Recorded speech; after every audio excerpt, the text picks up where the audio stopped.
Welcome back viewers. इस time हमारे साथ मौजूद है हमारे हीरोज पूरी टीम में, जिनका एक यूथ ग्रुप है। तो मैं आइए इनको मिलवाती हूँ आपसे। अस्सलाम वालेकुम। वालेकुम सलाम। अच्छा राशिद, मुझे आप ये बताइए कि जो यूथ ग्रुप है ये क्या काम कर रहा है और इसके मेंबर्स कितने हैं? हम इस वक्त जो है वो तकरीबन 9 प्रोजेक्ट्स पे हम काम कर रहे हैं, जिसमें एजुकेशन है, कैपेसिटी बिल्डिंग है, पर्सन विद डिसेबिलिटीज़ के साथ हम काम कर रहे हैं। ठीक है। और साथ ही जो है वो हम एक क्लिनिक भी हमारा है, vision mother and child welfare health care centre, उसमें हम काम कर रहे हैं। जब हमने स्टार्ट किया था उस वक्त तो हम वी वर जस्ट 5, लेकिन इस वक्त जो है हमारे मेंबर्स की जो तादाद है वो 500 से ज़्यादा है। 500 से ज़्यादा है, माशाल्लाह। अच्छा, ये जो ग्रुप है ये स्पेशली ब्लाइंड पीपल के लिए आपने किया या ओवरऑल जितने लोग हैं उनके लिए?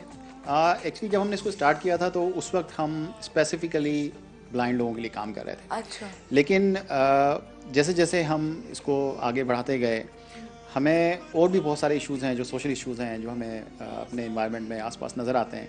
ठीक है। तो हमारी जैसे जैसे थोड़ी सी कैपेसिटी बिल्ड भी हो रही थी, तो हमने स्टार्ट कर दिया मुख्तलिफ प्रोजेक्ट्स पे काम करने के लिए। अच्छा। लेकिन मेनली इस वक्त जो है वो हम ब्लाइंड्स के लिए काम कर रहे हैं। अगर मैं शेयर कर लूँ कि हमने पाकिस्तान की तारीख़ की पहली कॉन्फ्रेंस अभी हमने ऑर्गेनाइज़ कराई है 23 मार्च को, by the name of first Pakistan blind youth conference. ठीक है। अच्छा, क्या सोचा था आपने कि मुझे इन लोगों के लिए काम करना चाहिए जो देख नहीं सकते? हमने एक विज़िट किया था पाकिस्तान एसोसिएशन ऑफ ब्लाइंड का तकरीबन 2 साल पहले। अच्छा। और वहाँ पर हमें कुछ ऐसे लोगों से मुलाकात हुई जो नाबीना होने के बावजूद बहुत सारे ऐसे काम कर रहे थे जो कि नॉर्मल आदमी भी करते हुए सोचता है या नहीं कर पाता। वो अपनी ज़िंदगी बिल्कुल उसी तरह गुजार रहे थे जिस तरह एक नॉर्मल आदमी गुजारता है। ये वो इंस्पिरेशन थी जो उस वक्त हमें मिली। जिंदगी का धारा मिलके यहाँ सारे जानेंगे ही चाहिए, जो भी है राहें सारी जीने की है राहें। दिल से मैंने देखा पाकिस्तान। लैंग्वेज भी सीखी इनकी, ब्रेल लैंग्वेज। जी बिल्कुल। स्पेशली वो सीखने के लिए कितनी मुश्किलात का सामना करना पड़ा? उस वक्त हमारा ये था कि जब तक आपको उनके प्रॉब्लम्स के बारे में नहीं पता होगा, बिल्कुल। उनके इश्यूज़ के बारे में नहीं पता होगा, तो आप काम कैसे कर सकते हैं। एग्जैक्टली। ब्रेल ज़बान सीखने की वजह यही थी कि हम पहले ख़ुद उसको देखें कि वो क्या चीज़ है और क्या वो हम सीख सकते हैं। और अल्हम्दुलिल्लाह मैंने और मेरी टीम के 5 लोगों ने वो ज़बान सीखी। ना सिर्फ सीखी बल्कि सीखने के बाद हमने उनके लिए मैनुअली 3 किताबें ट्रांसक्राइब की। ज़बरदस्त। अच्छा, मैं आपकी अब मैं से रज़िया से बात करना चाहती हूँ। रज़िया, आपने भी अपने हस्बैंड के साथ काम करना शुरू किया, तो आपने क्या सोचा? मिस्टर राशिद ने बताया कि मैं एक फैमिली से इंस्पायर हुआ, फिर मैंने सोचा मुझे इनके लिए कुछ करना चाहिए। आपने क्या सोचा था? जिस तरह सैटरडे संडे या वो दिन जो हम सो के गुजारते हैं, छुट्टियों के हमें मिलते हैं, तो उसमें हमारे ग्रुप ने डिसाइड किया था कि कुछ किया जाए, कुछ वेलफेयर का जो है वो काम किया जाए। वो मुख्तलिफ़ हॉस्पिटल्स का विज़िट करना, वहाँ जाना, बच्चों के साथ पोएम्स पढ़ना। अच्छा। और जिस आप गवर्नमेंट हॉस्पिटल्स की हालत देख रहे होते हैं, जी बिल्कुल। वहाँ जाके एक एटमॉस्फेयर को जो है एक लाइवली आप कर दें। बिल्कुल सही। तो वो एक्टिविटीज़ हमारी चल रही थी। तो उसी दौरान फिर ये एक इंस्पिरेशन आई कि जनाब ब्रेल जो है वो सीखनी है। अच्छा राशिद, मैं आपसे पूछती हूँ कि ये जो ग्रुप चलाने के लिए, सब कुछ करने के लिए फंड्स कहाँ से आप लेते हैं? कोई डोनर्स हैं या लोग जब जाते हैं दरवाज़ा खटकाते हैं जी हमें फ़ंड्स चाहिए इस चीज़ के लिए? हमें कोई भी डोनर एजेंसी या फंडिंग एजेंसी फ़ंड नहीं कर रही। इवन गवर्नमेंट भी हमें फ़ंड नहीं कर रही। हम अभी जो भी कुछ कर रहे हैं, जो भी हमारे प्रोजेक्ट्स चल रहे हैं, वो आप जैसे लोगों की मदद से, और बहुत सारे लोग जो ये प्रोग्राम देखेंगे, इन्हीं लोगों की मदद से हम ये सारे काम कर रहे हैं। जब मैं दबीर से बात करना चाहती हूँ। दबीर, आपसे मेरी जब बात हुई थी तो मैंने आपसे पूछा था कि ये जो राइटर बैंक है ये क्या चीज़ है, तो आपने मुझे बताया कि पेपर्स देते हैं, तो हमने उसमें हेल्प की।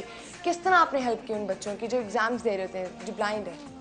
असल में सबसे पहले तो जो राइटर्स बैंक होते हैं, जो राइटर होते हैं, वो इन लेने के लिए मतलब जब पेपर दे रहे होते हैं साथ, तो बहुत ही अलग फीलिंग होती है। क्योंकि मैं सबसे पहला राइटर बना था अपने यूथ ग्रुप से। अच्छा। तो दानिश उनका नाम है जिनका मैं राइटर बना था। लेकिन जब मैं साथ उनके पेपर दे रहा था, तो बस फीलिंग ऐसी थी कि यार वो बंदा बोले जा रहा है और मैं लिखे जा रहा हूँ। अब उसको पता नहीं चल रहा कि मैं लिख भी रहा हूँ या नहीं लिख रहा। इससे पहले ऐसा होता रहा है जो हमने सुना, जब राइटर बैंक पे हम काम कर रहे थे तो जो भी ये राइटर होते हैं, जो राइटर इनको चाहिए होते हैं, तो बेसिकली जब इनको राइटर चाहिए होते हैं तो ये जो ब्लाइंड पर्सन जो होते हैं, ये एक पेपर के 1 to 2,000 रुपीज़ उनको पे करते हैं। ठीक है। तो बेसिकली बनाने का मकसद राइटर बैंक यही था कि हम इनको फ्री ऑफ उनके वो पैसे सेव के लिए जाए, उनका क्या कसूर है? बिल्कुल सही। अच्छा, ये डिस्पेंसरी भी है इसकी यूथ ग्रुप की जो चला रही है, मतलब फ्री ऑफ कॉस्ट लोगों की मदद कर रही है? जी बिल्कुल, vision mother and child welfare health care के नाम से ये चल रहा है, और ये पिछले जुलाई 2011 में जुलाई से हमने इसको स्टार्ट किया था।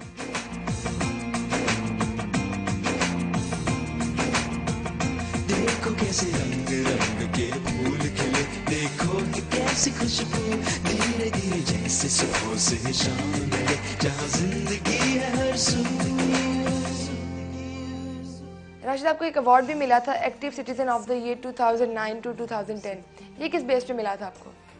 ये हमने जो ब्रेल बुक्स हमने लिखी थी, तो इस ब्रेल बुक्स का हमने एक प्रोजेक्ट बाकायदा डिज़ाइन किया था, उसको मैनुअली ट्रांसक्राइब करने के बाद। ठीक है। ब्रेल सिलेबस बुक्स लैंग्वेज के लिए, और ये ब्रेल की जो सिलेबस बुक्स हैं उनके साथ ऑडियो भी सिलेबस बुक्स हम करना चाह रहे थे। अच्छा। इसको हमने प्रोजेक्ट डिज़ाइन करके हमने इसमें जो इनिशिएटिव लिए थे उस बेस पे ब्रिटिश काउंसिल ने हमें ये active citizen of the year 2009 और 10 का अवार्ड दिया था। साथ ही हम ब्रिटिश काउंसिल का जो एक और प्रोजेक्ट है जिस वक्त हम काम कर रहे हैं, इल्म पॉसिबल कैंपेन के नाम से, जो पूरे पाकिस्तान में भी चल रहा है, उस पर भी हमारा ये यूथ ग्रुप कराची में काम कर रहा है। और इस वक्त हमने जिस वक्त से ये प्रोजेक्ट स्टार्ट है, डोर टू डोर हमने तकरीबन 10,000 लोगों को जाकर आर्टिकल 25A की अवेयरनेस प्रोवाइड की है, जिसके मुताबिक रियासत की ये ज़िम्मेदारी है कि वो 5 साल से लेके 16 साल तक के बच्चों को फ्री एजुकेशन मुहैया करेगी। अच्छा, आप मुझे रज़िया एक बात बता रही थी, जो CNG बस सर्विस स्टार्ट हुई थी उसमें जाके ब्लाइंड लोगों ने अवेयरनेस दी थी। हम लोग एक मीडियम थे जिन्होंने वहाँ पहुँचाया उन्हें, उन लोगों ने खुद बताया कि हमें किस तरह की मुश्किलात जो है वो फेस करनी पड़ती है। अच्छा राशिद, मैं आपसे बात करती हूँ, पूछती हूँ, ये जो रेडियो वेब चैनल है ये कैसे शुरू किया, यहाँ कैसे आपको लोग RJs मिल गए? हमें जब इसके बारे में पता चला था, क्योंकि मैं कंप्यूटर ग्रेजुएट भी हूँ, ग्रेजुएशन किया है मैंने कंप्यूटर साइंस में, तो थोड़ी सी सर्चिंग भी रहती है।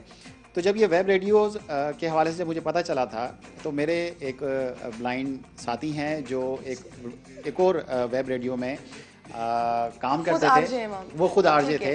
उनसे जब मैंने ये शेयर किया था, तो उसके बाद उसकी इन्फॉर्मेशन लेके हमने ये प्रोजेक्ट स्टार्ट किया रेडियो विजन पाकिस्तान के नाम से। जरा फ्री मेडिकल कैंप्स जो हैं ये कहाँ लगाए जाते हैं, पूरे पाकिस्तान में या सिर्फ कराची में? इनिशियली तो हम इसको अभी कराची में ही लगा रहे हैं। पहला मेडिकल कैंप हमने रेडीकोट में लगाया था। रेडीकोट बेसिकली बिन कासिम टाउन का एक इलाका है कराची में, जो समंदर के करीब लगता है।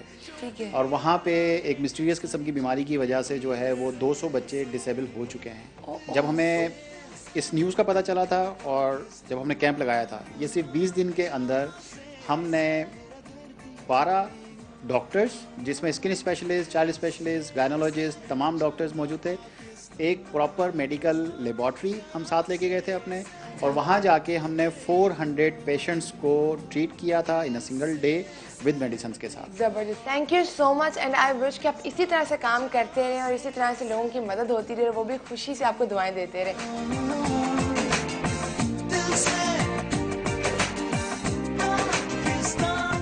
नाज़रीन, आज हमने आपको मिलवाया एक बहुत ही बाहिम्मत लड़की तायरा से, जो दूसरों पर बोझ बनने की बजाय अपनी ज़िंदगी बहुत कामयाबी के साथ गुजार रही हैं।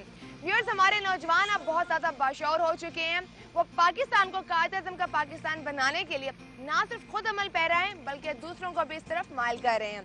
राशिद, रज़िया और दाबीर हमारे ऐसे हीरोज़ हैं जो दूसरों की खिदमत करने को अपनी इबादत समझते हैं। इसके अलावा अगर आप किसी हीरो को जानते हैं तो हमें लिख भेजिए heroes@sama.tv पर, और आप अपने मोबाइल फ़ोन से भी हमें मैसेज कर सकते हैं, हीरो स्पेस अपना मैसेज और सेंड कर दीजिए 8126 पर। समा की वेबसाइट sama.tv पर जरूर विजिट कीजिए। फेसबुक पर हमारा फैन पेज, इसको ज्वाइन करना मत भूलिएगा। हमें आपके फीडबैक का इंतजार रहेगा।